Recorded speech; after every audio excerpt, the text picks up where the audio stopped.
us. He will join us in a minute.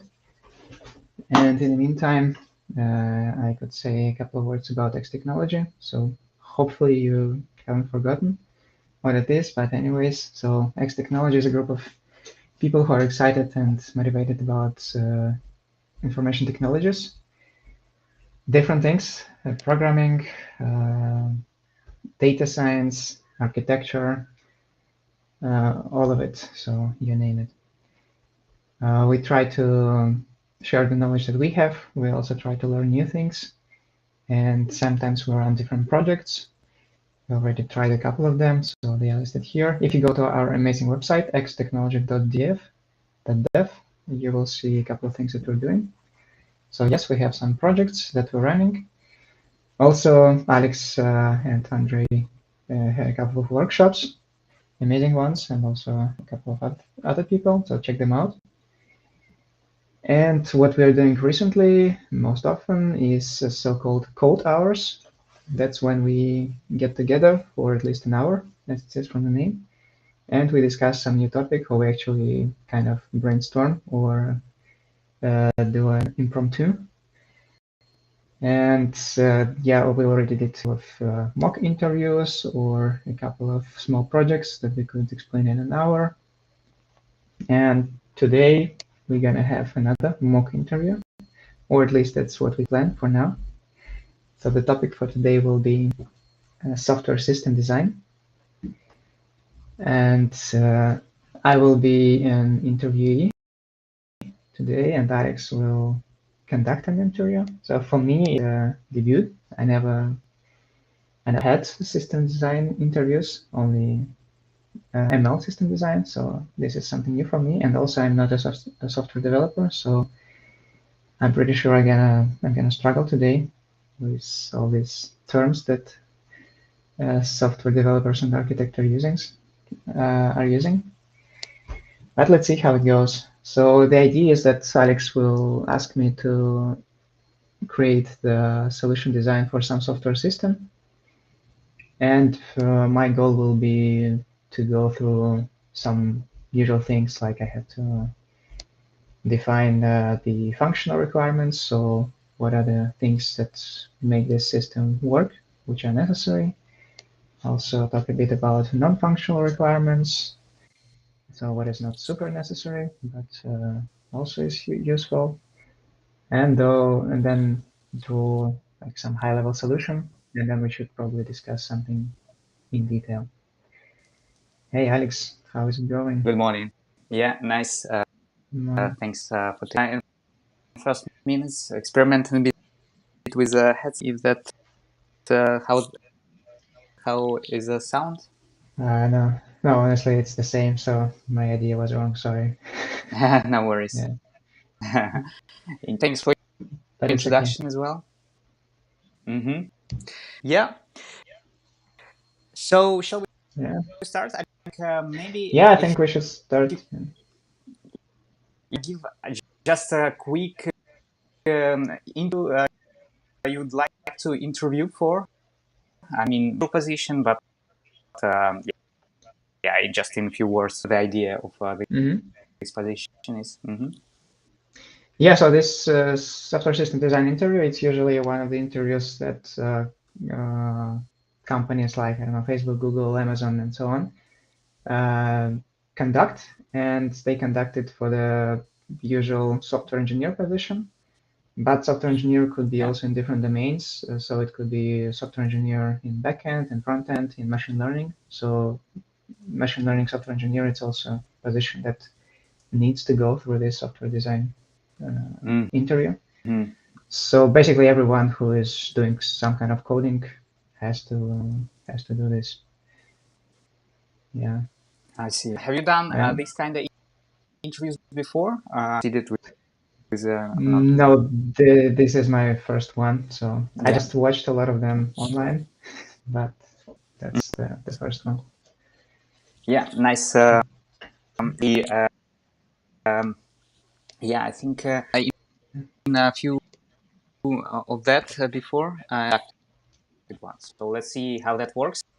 So do you have in short, you watch this video, so you how to deal with the process. I have myself, but let's see how it works for you. Yeah. Let's decide what's gonna. Yeah, so we thought big systems, some big the ideas that you yeah in how you understand how to design it, right? That would be a bit challenging. Sorry for that, but the system we like to design today is a Google system. Google which one? Google Maps. Google Maps. Google Maps, right? That's right. Okay. Yeah. Well, yeah, that that's a good one. Google Maps is a huge system. Yeah. Okay, yeah. So it's challenging, but it's good, I guess. And yeah, first of all, so I think we'll use XTechnology software where I'm able to write something and to draw something. Hopefully, it helps me. So yeah, let me just write it to get used to it. Google Maps. Um, yeah. So. Um, sorry, I'm not super used to this. Yeah. Okay, so Google Maps. Yeah, I think at first I have to ask you a bit about some, I don't know, let's say business constraints. So I guess I won't be able to model all the features of modern Google Maps because it's just too advanced. So should we concentrate on the main functionalities of Google Maps? And maybe like try to remember how it looked like 15 or 20 years ago when it just appeared. Is it okay? Yeah, that's right. Yeah. Yes. Mm-hmm. I don't know, like a 3 to 4 main features. Curious how we gonna Mm-hmm. split this. Mm-hmm. So like a more on front end, more on hardware requirements. So I'm not sure go honestly. Mm-hmm. Okay, yeah. Okay, let's start doing something like I could try to list some functional requirements. Um, yeah, this is a very weird font. Okay, functional requirements. Um, okay, so what people usually use Google Maps for? So uh, it should show the map, I guess, or render the map, maybe.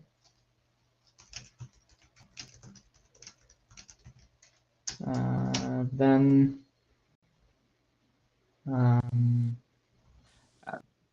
Then maybe position, location, user mhm. location. Yeah, Yeah, I was also shows. thinking about the um, Zoom functionality. Mhm. Yeah, so users should be able to zoom. Yeah, I mean, one of the main use cases of Google Maps is building roads, but I'm not sure if we should go into this direction. I could write it here, but I'm not sure if we will have time for it. But Yeah. building roads. Um, what else could it be? So how do people use Google Maps? Look, zoom, locate, find roads. Yeah, I guess for functional requirements it should be it. Mm. And then there should be functional requirements, which are probably a bit more interesting. Uh, well, so it should be like highly available, right? So Yeah. um,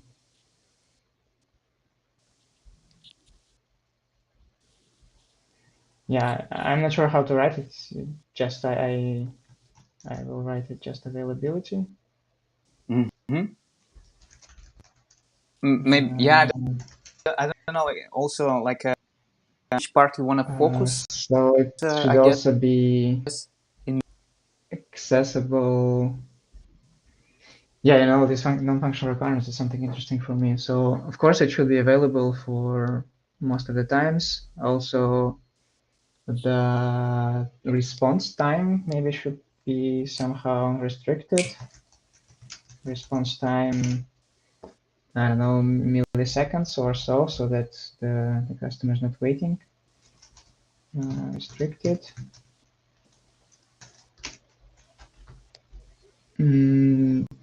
So some kind of consistency. Do we have something that could be non-consistent between different users?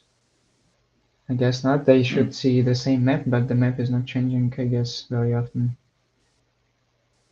yeah. Yeah, Can so you also, hear me? since the rendering is happening in the browser, I guess there should be like some memory constraints so that Google Maps won't use too much memory. Current Can memory you hear me? constraints.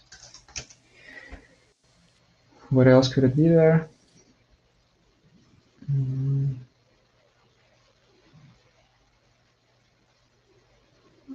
Something I don't know about downloading the maps or caching them. Should it be a constraint?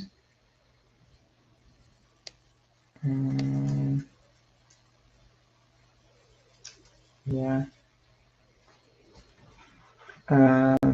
No, Alex, if you were saying something the last couple of minutes, I haven't heard you.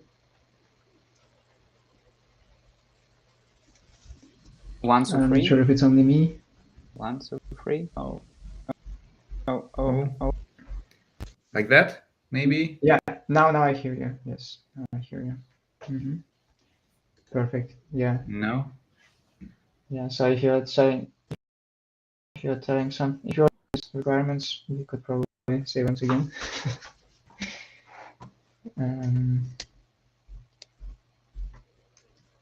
Maps caching constraints. Okay, yes. What could happen again? What else could happen? Hello again. Yeah, hello again. Now I hear you perfectly. Yeah, I see. Yeah, I cannot come up with more non-functional requirements, and I'm not sure even if these ones are non-functional. So I guess, yeah, like one of the exercises I usually see people are doing in these interviews is calculating these different amounts of requests per second and customers. So let's maybe also try to do some calculations, like number calculations. Well, so first of all, maybe users. I guess we will have, well, I don't want to say billions of users. It's like everyone is using Google Maps, but Why well, not? That's well, a okay, system we're gonna billions. build in 5 minutes for billion users. Yeah, but maybe not all of them use it every day. So let's say maybe hundreds of millions of users. Or you want to go with billions? No, go ahead. Yeah, okay, hundreds millions per day. Okay, and then when the customer goes to Google Maps, so they usually do some like not one request to Google Maps, but a couple of them. Yeah, I'm not actually sure how this response requests work. Do the users send requests every time they change something on the map? But anyways, so let's say if you go to Google Maps, you search for something. Oh, actually, we didn't put search here. I could put it in here, but yeah, kind of everything. So they probably do search. They find themselves. They build the route. So I don't know, like 10 requests per user per one usage per one session. Yeah, requests per session. Yeah. Well, that Indeed, kind of that creates depends on how you enormous, define a request. numbers. Yeah. Yeah. So I mean that creates 1 billion requests per day. Well, 1 billion requests per day, which means roughly divided by 100,000. So, oh man, let me write it with all the zeros. Is it 1 billion already? Wait, 100 million, billion. Oh. No, wait. Yeah, and divided by amount of seconds in a day.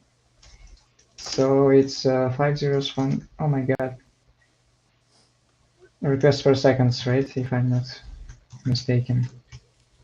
Mm-hmm. Nice. Approximately. But, oh yeah, a system which should handle 10,000 requests per second. What other restrictions might be there? Maybe something about the memory or the size of the maps. I don't know. So I guess this. Yeah, I guess we shouldn't. Yeah, okay. Anyways, I don't know how to calculate this memory constraints, so I guess we shouldn't use like gigabytes of RAM on the customer side, and also gigabytes of hard drive. Maybe I could start drawing something because I'm already lost. So let's draw a person. This is gonna be a user.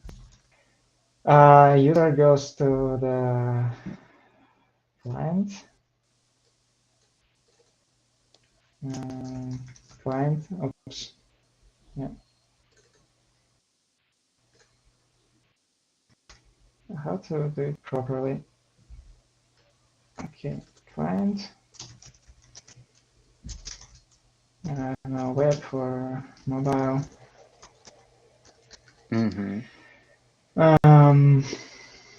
Yeah, so then they. So then this client goes to some.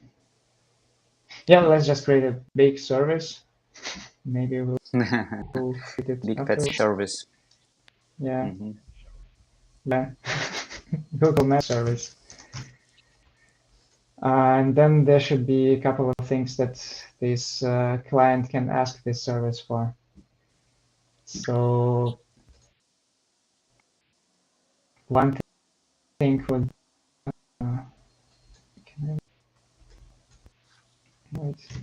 can I write over the arrow?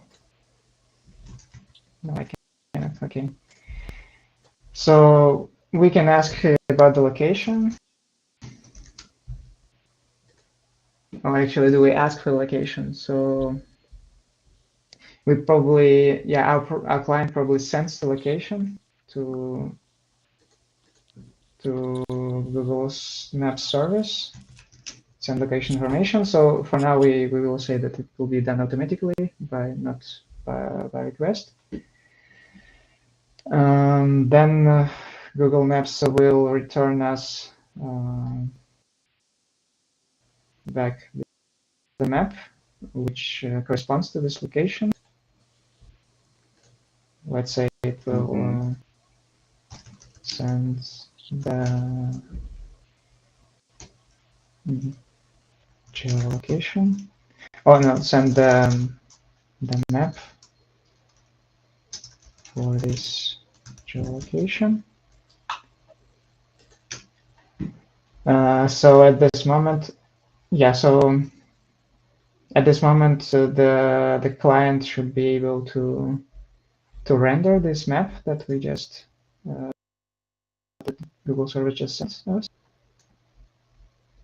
So I guess rendering is done on the client side. That's a question. Yeah, it's an interesting one. Yeah. Yeah, render the map. Yeah, actually, maybe it's nice to create scenarios. I don't know, because this already. Mm-hmm. It's very nice scenario one. User a user enters the client. Client sends the location to Google Maps service. GM responds with the piece of map for this location. Client renders the map to the user. Okay, so what go to scenario 2? What else we do here? What did we? So it renders the map. Second should locate based on their position. So for now we kind of thought that, yeah, Google service does it somehow on their side. User should be able to zoom. Okay, so that means that user zooms in or out. Client sends the request for an updated of map. Yeah, but that means that rest. So yeah, let's say that client calculates the boundaries of the new zoomed map, then sends the request for this piece of map, and then the same, so GM responds and client renders. So I guess this should be it. Building routes and search. Well, how to move it? Yeah, okay, just. Do you see something with the scale on the screen? If you're saying something, I stopped hearing you. Yeah. No. Can you repeat the question? I heard you. Yeah. Is it visible? Not too small? No, it's good. Yeah, it's good. Okay, that's good. Yeah. Okay, let's. Maybe I'm just wasting time for these scenarios, but I'm having fun. So. This might answer your question. Yeah. Oh, my Alexa is talking to me. Hey, Alexa. Hey, yo, how are you doing? How you doing? Okay, scenario 3. What was scenario 3 already? I forgot. Yeah, maybe search is actually the good one that you edited. I think it's indeed one of the importance, right? Okay, yeah, let's do search. Search. Okay, so again, user writes the search query to the client. Yeah, I mean, there will be some tiny things, tiny magic happening, like auto completion and so on. But let's say client sends this request to GM service. GM service finds the best result for the query and sends it back to the client. And client renders the result. You know, it's those other the scenarios look really similar besides the tiny details. It's probably always like this. Yeah. Yeah, I don't know. There's this scenario about the roots, but maybe we Yeah. skip it because it's gonna be kind It's of the same. huge. Well, yeah. Yeah. I thought it's actually huge. If we go to this scenario, we can also introduce so many new things to the system. So yeah. The route? Yeah. So yeah, I'm all for skipping it. Okay, yeah. Perfect. So we have three scenarios, and yeah, we for now we just have three building blocks, but obviously there are much more of them, especially this huge GM service. Yeah, maybe it makes sense to create at least three services, all responsible for specific scenarios.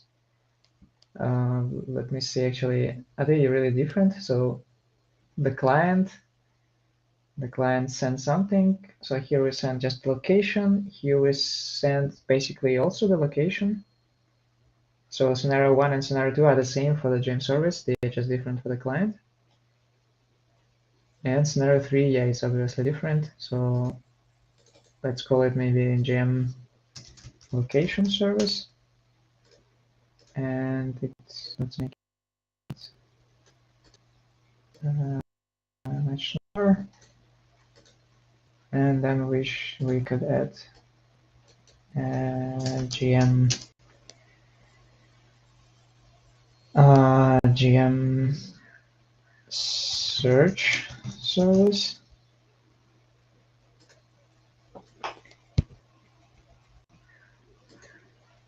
And well, in this case, should I create a service for the client which calculates the positions? That's Service for the client, which calculate like a client position. You think?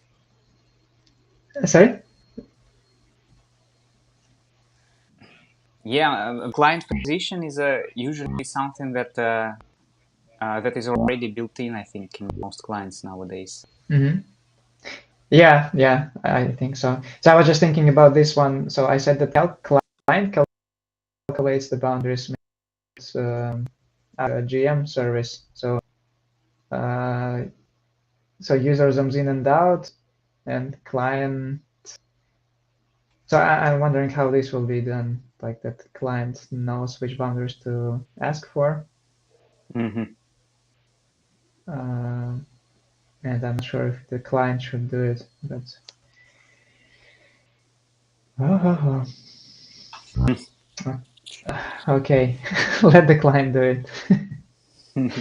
Yeah, what are So the drawbacks and benefits if client that do it versus service doing it? yeah, so I mean, obviously, if the client is doing it, that the client needs some resources. So I guess mostly memory and memory and CPU to calculate it. I guess mostly even CPU. So when we zoom, it should know where we are, like to store some coordinates, and then when we zoom in or out, it should on the go calculate the new, I don't know, geohash for this area. I actually think that with geohash it could be quite easy. So if we know the geohash of the current position, if we zoom in, it just means that we go like another digit of the geohash in. If we zoom out, we just go to the next geohash. Yeah, actually, it shouldn't be that complicated, I think. Using this case, I guess just needs to store all the geohashes, super huge, and then it's able to calculate the surrounding geohashes for the current position. And So just yeah, I for mean me to the understand, what is a geohash in your dictionary? geohash is like so there are latitude and longitude. That's how you can position yourself on the map. So with two numbers, or you can divide the map. Maybe I can quickly draw it. So this is our initial map.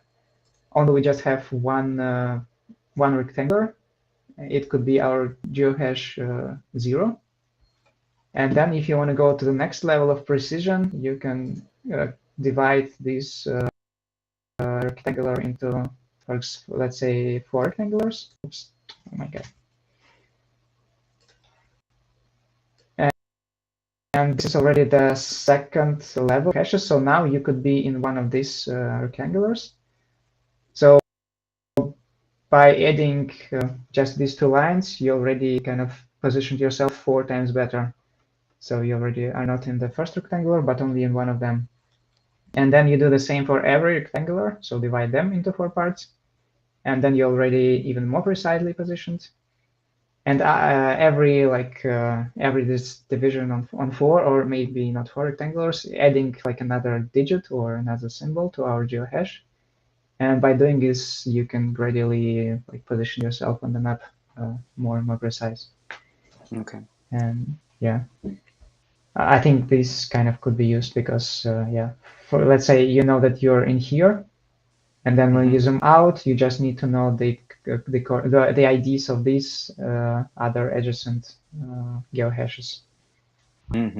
Yeah, so basically, client needs to know how to calculate adjacent geohashes and to go into more precise geohashes.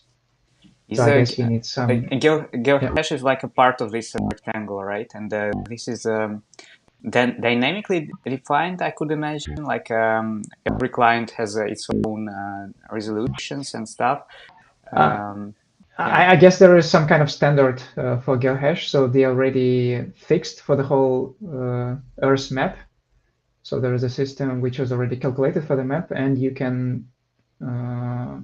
I mean, there are algorithms which will retrieve the right geohash based on already predefined standard algorithm. So you don't recalculate these hashes all the time. You just use the existing algorithm. And so these geohashes will always be the same if you use the standard protocol. All right.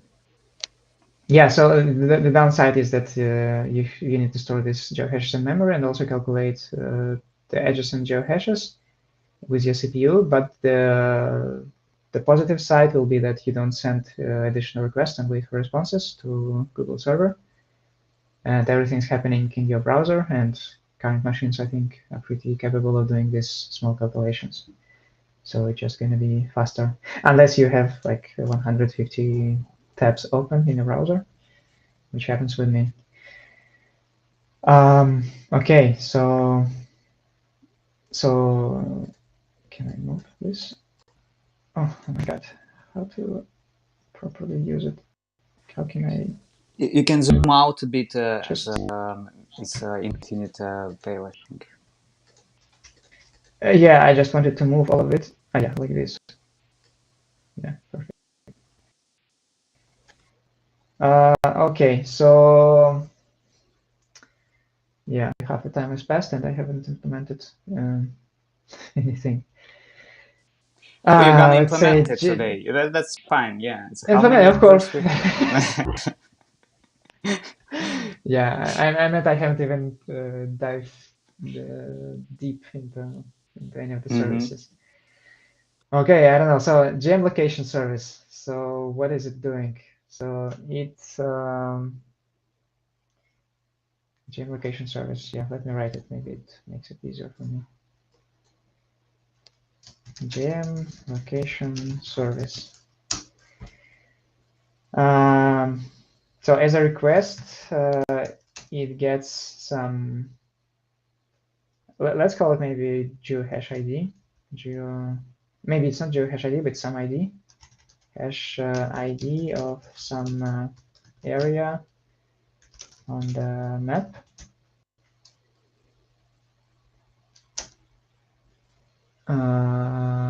And then it returns, so response.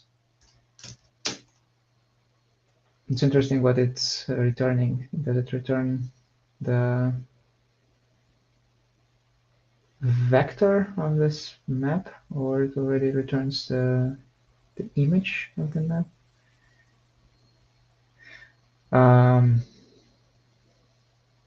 Yeah, honestly, I don't know how modern systems are doing it. I think it's of course faster to return just a vector of the map and then let the browser render this vector, but probably it's an expensive operation. A vector versus an image, you mean? Yeah. Okay. Yeah. Vector this image. I guess in different map systems, different things using, but I heard actually it's images most of the time. Yeah, I think you're right. It's yeah. Okay, so yeah, so respond with an image. Okay, and then so the service is I don't know, the task. I don't know, def. Yeah, I will write like in Python. Render image. Oops. Based on the geo hash and some huge vector object. So yeah, so we define the. Yeah, I'm actually not sure if I should go into these details, but whatever. So we define which piece of the map you wish to focus on. Current hash, and we retrieve the vector of this from the vector. I don't know, like the whole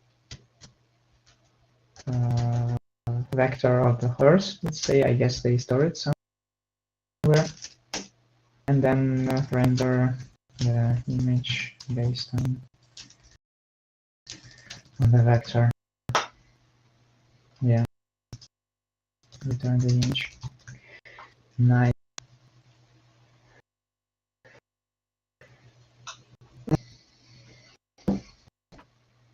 Yeah.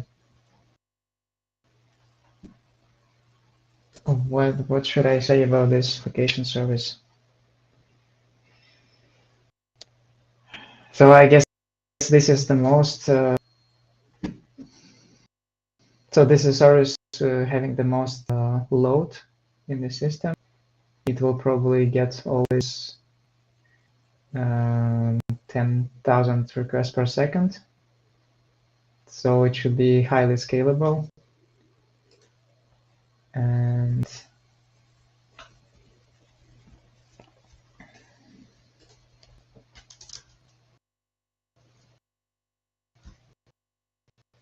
yeah, I'm kind of a bit lost.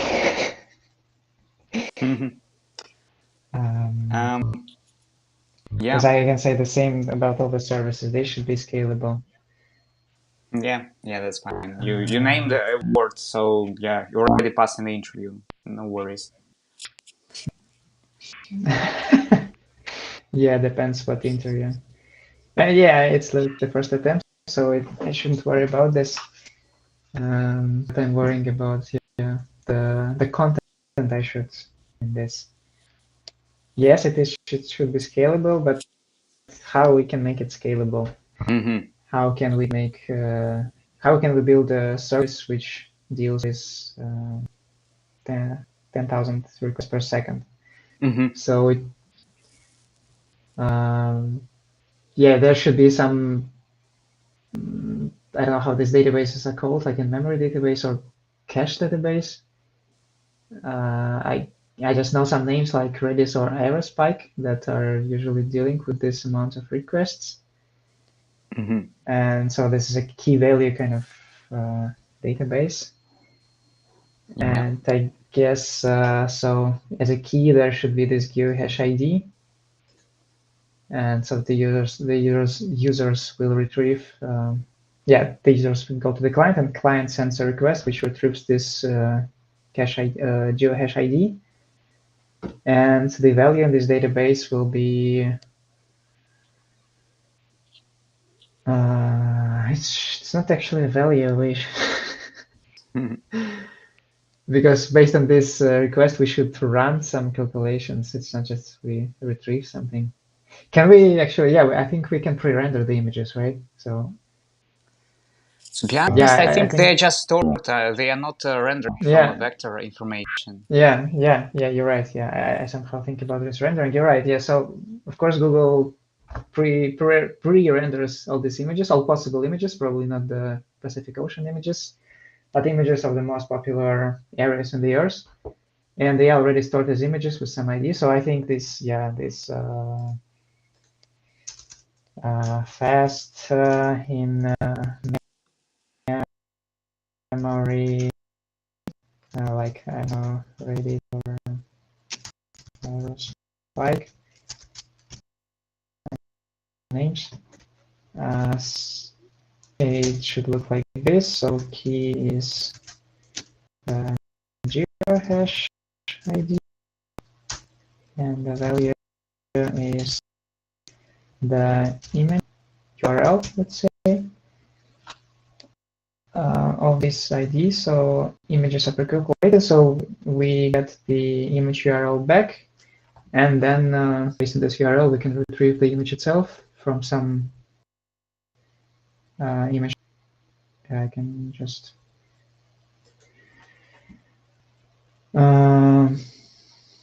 image store,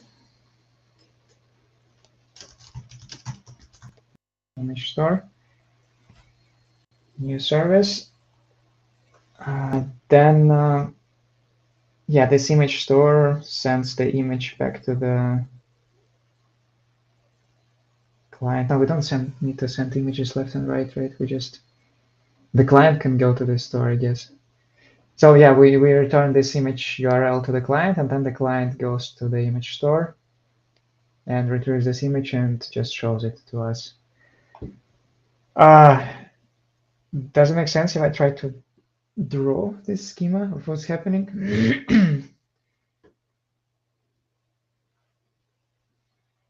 In a database, you mean? I missed the part. Yeah. No, I mean, I just said a lot of words. So the client goes to this. The client has the geohash ID that we want. Mm-hmm. Okay, now let's start from the beginning.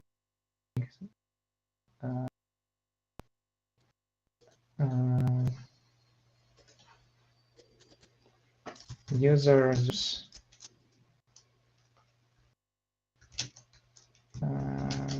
client calculates the new geohash.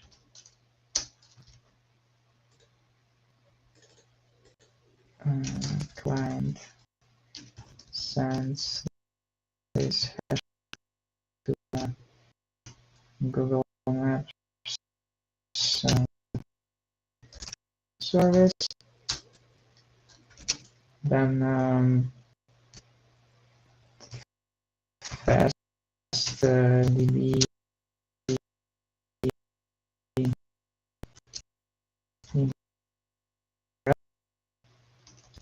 hash ID, and then sends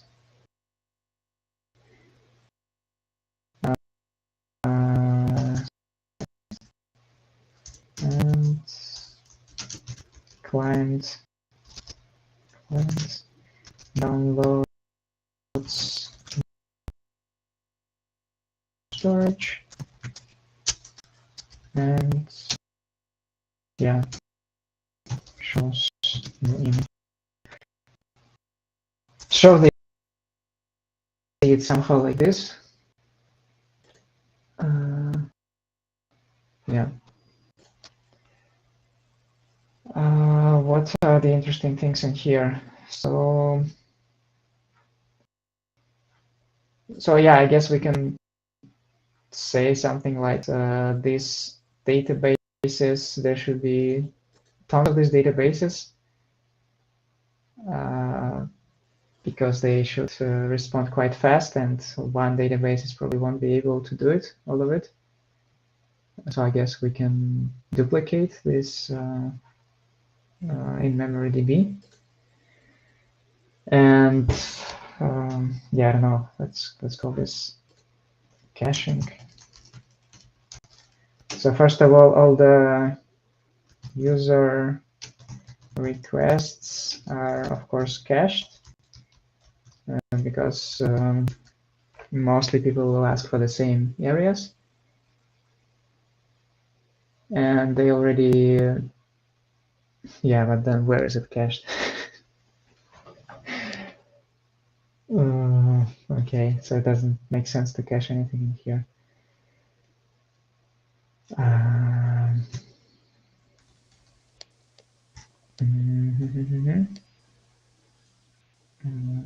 Okay, caching, let's name it like this. So this in memory DBs should yeah, multiple in memory DBs with duplicate data.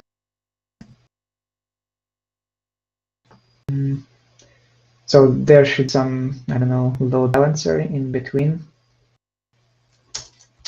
things. Some load balancer sends clients request to one of these DBs. Yeah, I don't know what the strategy of this balancer will be. I guess it should be based on geography. So probably people living in Europe are mostly looking for Europe.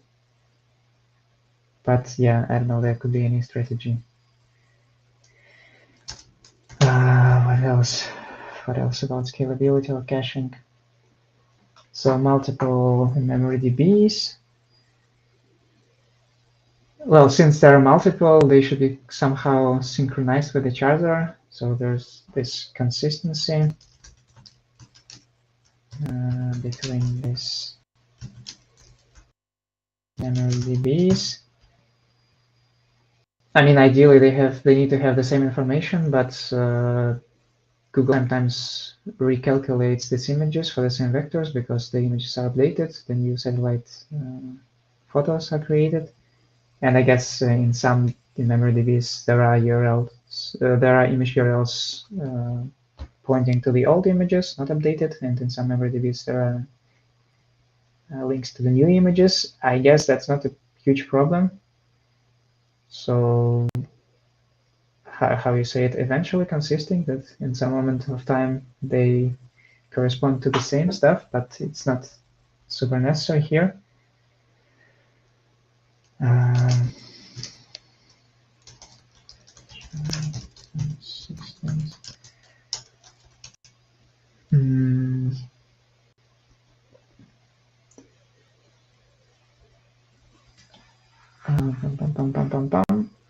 Caching. So what about caching? The client. Yeah, I'm trying to think how can we cache these images. So I said that the client gets the image URL and then downloads it. That means that it cannot really hash unless you hash it on our machine, which is a bit stupid, but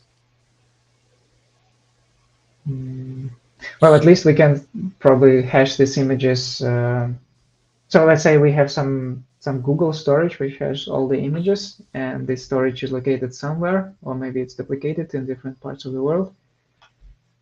And then there are these, I think they are called content delivery networks. So they probably could serve like as image caching for this use case. So if someone is retrieving the images of New York or so, this images goes to this CDN, and then the client goes to the CDN instead of going to Google servers, which probably is faster. It could save us some requests and responses. For image caching. Yeah, I guess it seems like I'm just throwing the words I've read about, or the abbreviations, to put in here, and I'm not sure how they work in detail. Okay.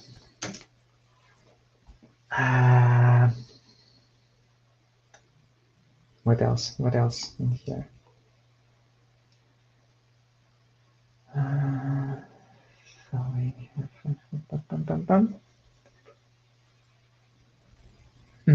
Okay, so maybe we can somehow estimate the size of this in-memory database. I'm not sure if it's very important, but at least I could exercise with the numbers. So in MDB,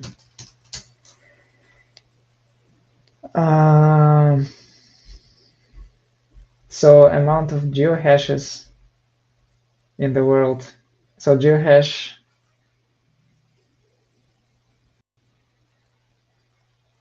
so geohash is a string with an elements, and as far as I remember, if you use geohash with 8 or 9, I think 9 symbols, that gets you to the precision of 1 meter or so. I might be saying wrong things, but I think it's something like this. Meter precision. So I think that we don't need to store more precise information. Actually, yeah, let's say we need to store geohashes with 9 symbols max, and that means 10 million different IDs, right? 10 million geohashes.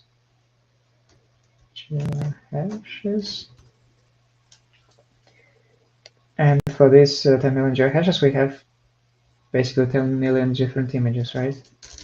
10 million image URLs. So, okay, so these are all strings. That gives us 20 million strings. And this, well, the URLs might be quite long, but hopefully not very long. I guess it's okay to have, I don't know,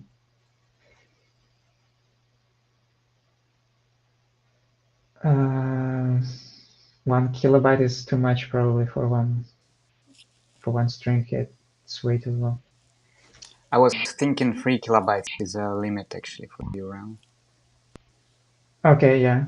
Yeah, okay, let's take the max. So 3 kilobytes is the limit, and let's make it 4 kilobytes so that we somehow over the max limit. So 3 kilobytes times this 20 million equals, oh my god, 20 billion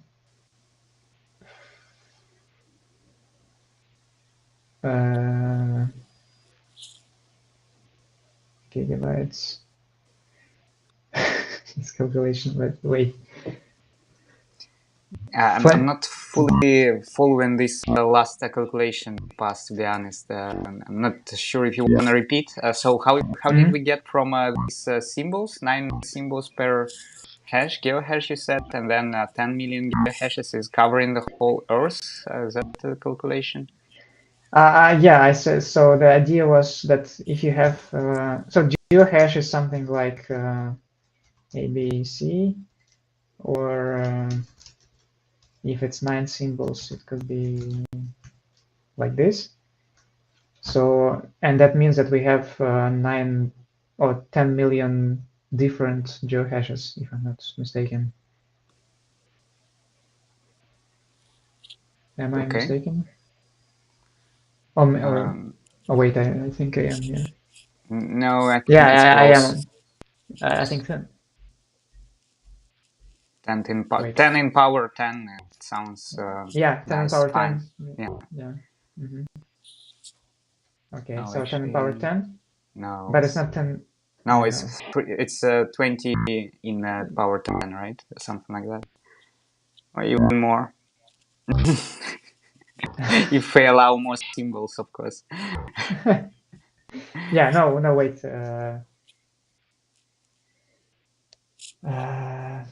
So each position can be any symbol. Yeah, that means just the power of a number of symbols. So 10 positions. Yeah, but it's not like this. It's not that every symbol could be in every position, because, or could it be?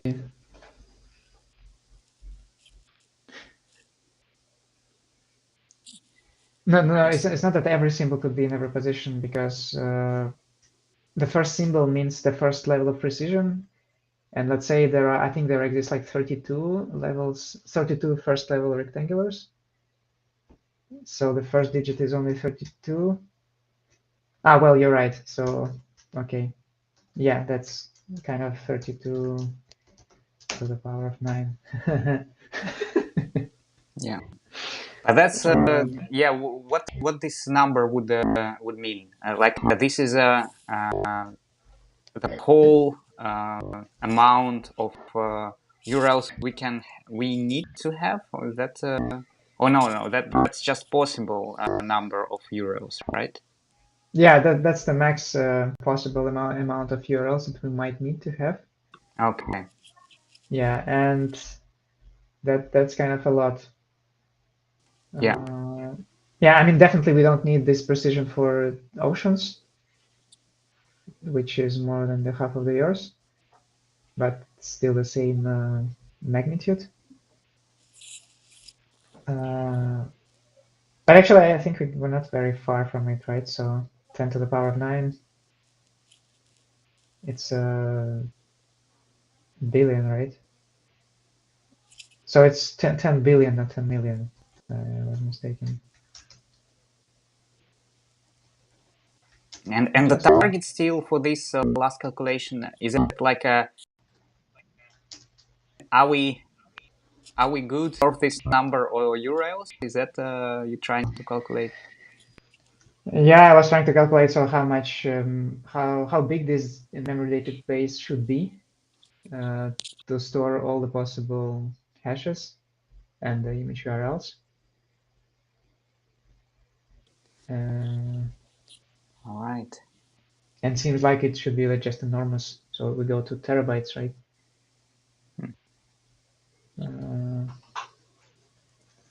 So it's roughly 10 terabytes. Oh, actually, not even 10, 100.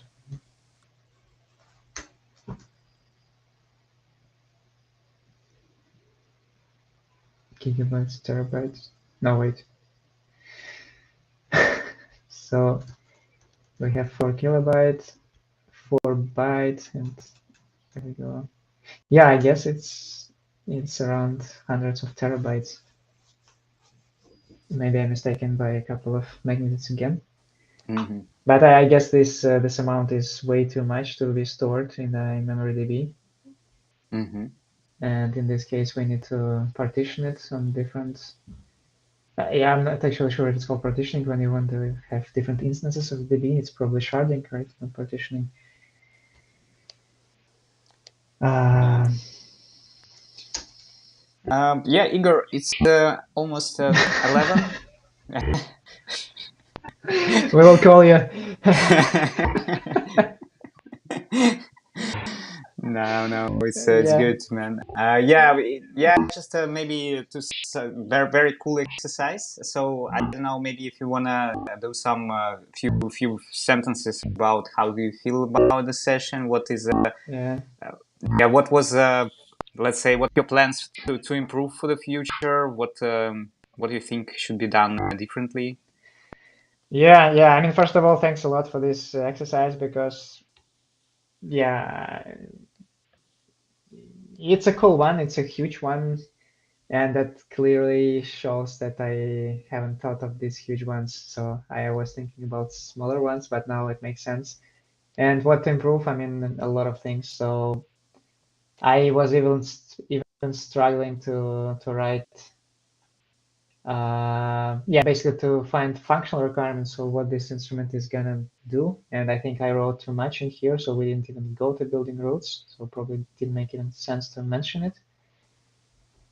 Then these non-functional requirements, so still this is a bit vague to me. So what I should put in here, some constraints, but as you saw, I wasn't able to kind of elaborate on these constraints. So I think I need to work on it.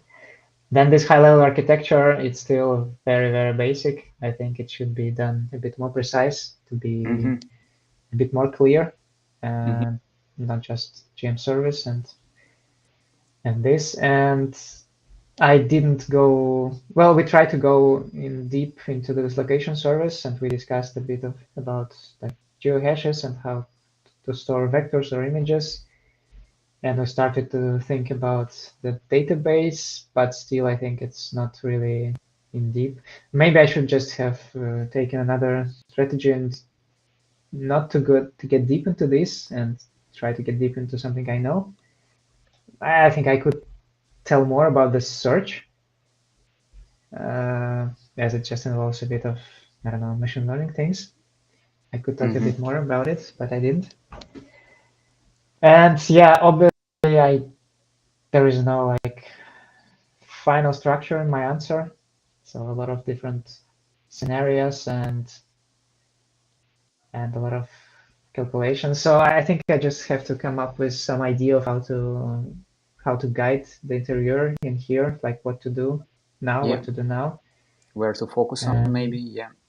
Yeah, where it to also focus. depends what do you like to focus on. It could be API design, it could be a database. So you touched the pieces here and there.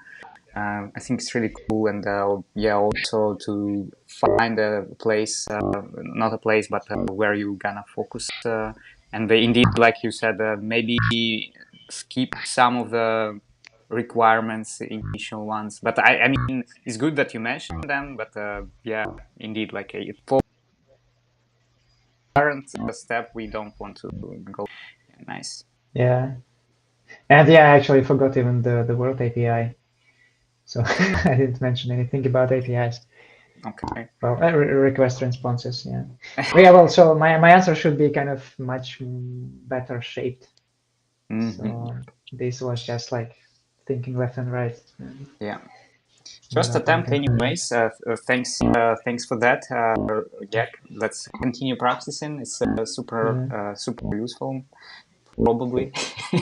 Yeah, no, I mean it's definitely super useful because now I see that I'm really bad so far. But the Google Maps indeed was something that was not expected, I guess, at this. Yeah, but it could be there. It could be there. So. Nice. Well, thanks a lot for doing this.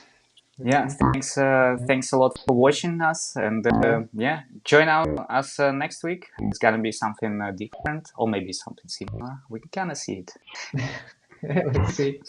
Let's see, and yeah, have a nice Sunday, I guess. Yeah.